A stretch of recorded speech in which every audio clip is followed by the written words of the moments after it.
Sekelompok kawanan geng motor kembali menyerang warga dengan menggunakan senjata tajam ke sejumlah pemuda di Medan Deli. Tidak ada korban jiwa dalam kejadian tersebut karena dalam aksinya pelaku sempat mendapat perlawanan warga hingga akhirnya berhasil diusir oleh warga. Dalam rekaman kamera CCTV terlihat jelas kawanan geng motor menyerang sejumlah pemuda yang berada di kawasan Jalan Pemantang Johar, Gang Keluarga, Kelurahan Tanjung Mulia Hilir, Kecamatan Medan Deli, Sumatera Utara. Aksi kawanan geng motor yang terbilang nekat melakukan penyerangan dengan senjata tajam secara terang-terangan pada siang hari ini bukan kali pertama terjadi dan telah membuat resah warga yang berada di kawasan utara Kota Medan. Karena tidak ada efek jera bagi pelaku kejahatan jalanan oleh kelompok geng motor yang selalu muncul jelang libur akhir pekan membuat aksi kejahatan terus terjadi di Sumatera Utara.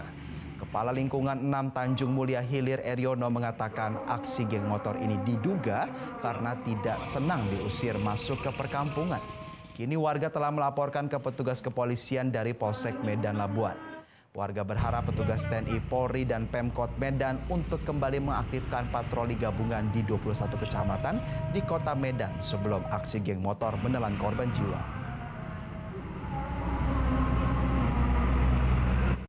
Biasa warga nggak ada CCTV, sini kan CCTV kan. Biasa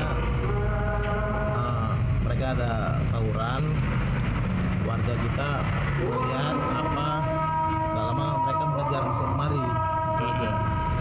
Ada berapa banyak geng motor? Warga kita ada luka, Bang? Insya Allah nggak ada. Nggak ada ya? Terus Bang, setelah itu Bang gimana Bang? Kita udah buat laporan ke situ Bang? Iya, setelah itu kita buat jumpa sama kita rapat sama pihak kelurahan, pihak desa, pihak dinas, sama pihak cabling ya.